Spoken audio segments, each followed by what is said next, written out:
everybody, this is Threshold Training's workout of the day for Friday, June 12th. Hope everyone is having a great week, and we are going to top this week off with a Guess Who workout. So you get to guess who made up this workout, and as a hint, it is not coach made. So this workout has a couple different parts depending on if you're at home or if you're doing an in-person class. So we're going to go over both. Okay, some of which will apply to everyone in a different way. If you're in class, we're going to start off with a power clean progression. This wasn't necessarily made by the person, but we added this to help you continue to reinforce your positions and movement of the barbell. So it'll be 5 sets of a one-on-one power clean. So what that means is you're doing 1 rep at a time. It is not touch and go. You're simply doing 2 reps total, but you are thinking of them as 1 rep separately at a time. So we're going to take it from the floor. We're going to add load each set. From there, we're going to go into the next part, which is the every minute on the minute for 3 minutes. You're going to do 4 touch and go power cleans at the load of your 3rd set in part A. Okay, so we're going to progress our load for that power clean in part A. You're going to take that load that you did in your 3rd set, you're going to use it for part B in your every minute on the minute. The every minute on the minute only lasts 3 minutes. The goal is just get you comfortable cycling the barbell. So let's back up a second for the power clean movement. In general, again, remember it starts at the floor, ends in front rack position with our elbows nice and high, and we're standing at full extension. Okay, the technical piece of how to get there, okay, is making sure that when we set up, our hips are lower than our shoulders. Okay, and our shoulders arrive over our wrists, about there. As the bar comes up the body, the shoulders and hips rise at the same rate. So we want to be patient off the body, off the floor, because what tends to happen is the hips might go faster than the chest, or the chest comes too far upright too quick. Okay, so we want that nice rate of movement between the hips and the chest during the initial pull of our power clean. Once we get to the knee, you see that my knees straighten. I pull that bar in, I come upright. This is where I'm going to launch the bar vertically by extending my knees and straightening my hips at the same time. I start to transition and shrug. You'll see my elbows are higher than my wrists, and then I'll come underneath and land as if I'm landing from a jump. Okay, when you land from a jump, you don't land with stiff knees and stiff hips. You bend, okay, to absorb the force. Same thing. Bend here to absorb the load of the barbell. When we cycle the barbell, it's really important that we take our time, particularly in the first couple as we're starting to reintroduce this movement to us. Take your time coming out of that front rack position down to your waist, and make sure you lower the hips with the barbell. If you leave your hips too high, okay, you're going to come into more of a deadlift position, and that's not going to set yourself up well. Most likely what will happen is the bar will start to swing out away from you, and then your next rep, right, feels a little bit more funky. Okay? So make sure as you're coming out of that front rack position, lower the hips, touch the floor, come right back up into your next one.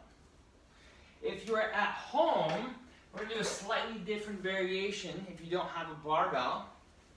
So what you're going to do is 5 total sets of the following movements.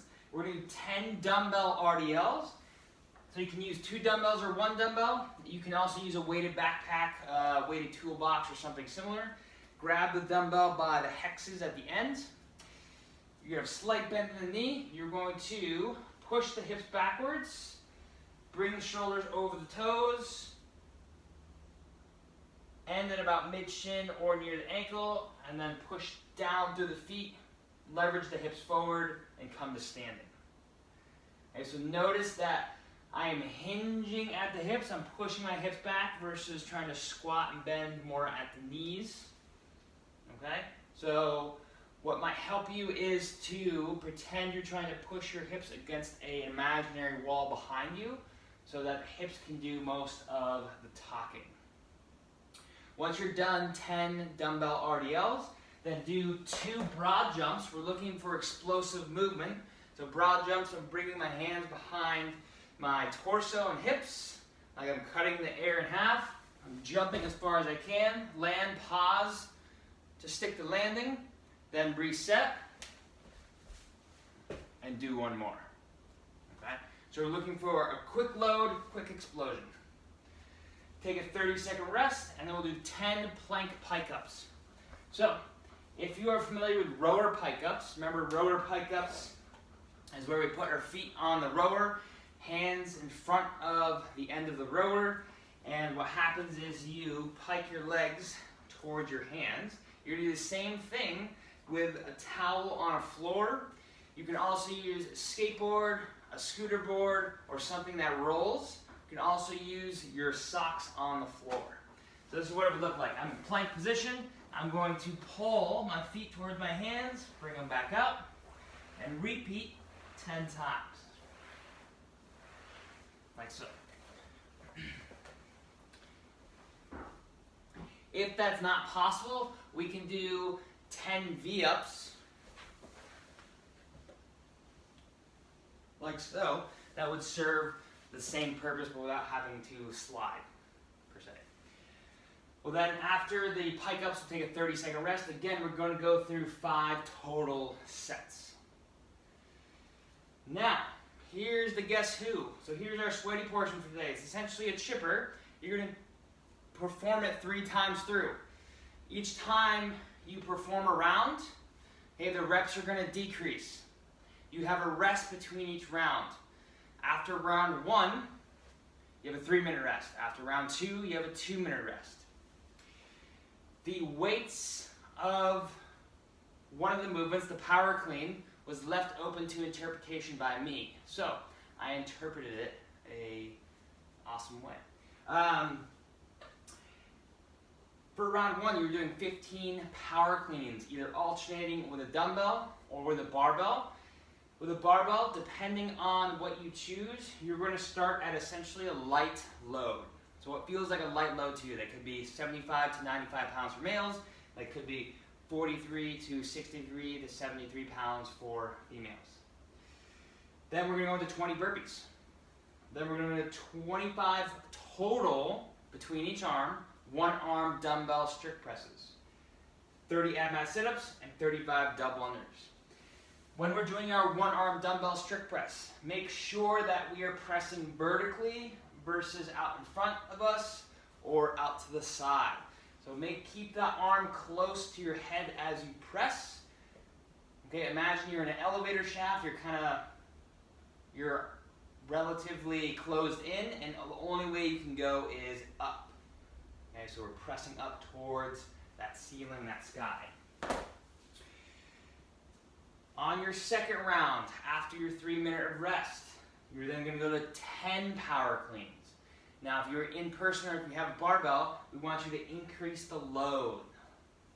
Okay, you get to choose what to increase the load by, but we still want to keep technique as we increase that load. We will only do 15 burpees now, so we decrease by 5 reps. 20 1-arm dumbbell strict presses, 20 total again. 25 ab mat sit-ups, 30 double unders. We'll then take a 2-minute rest after round 2. Round 3, we'll do 5 power cleans, again at a heavier load if you have a barbell. 10 burpees, 15 1-arm dumbbell strict presses, 20 ab mat sit-ups, 25 double unders. And for double unders, you can also do 1-to-1 single unders, or you can do hops over a line. If you don't have a barbell, you don't have dumbbells, for the power cleans, okay, you could do box jumps. That would work too, or burpee box jumps, but you probably don't want to do burpees twice, so box jumps it is. You can also do broad jumps. If you have something to do a kettlebell swing with, that would work too, or air squats. If we don't have a dumbbell for a strict press as well, what we can do is bear crawl steps. So you can do 20, 15, or 25 bear crawl steps according to the round you're on. Ab mat sit-ups. Okay, remember, ab mat sit-ups, you have a mat or something similar. You don't necessarily have to have one behind you. And hands over the head, touching the toes like so, or in a butterfly style position. And you're going back and forth. Remember to keep tension even on the way down, so you're not just flopping your back down, you're controlling it on the way down as well. And that is today's workout. Have an awesome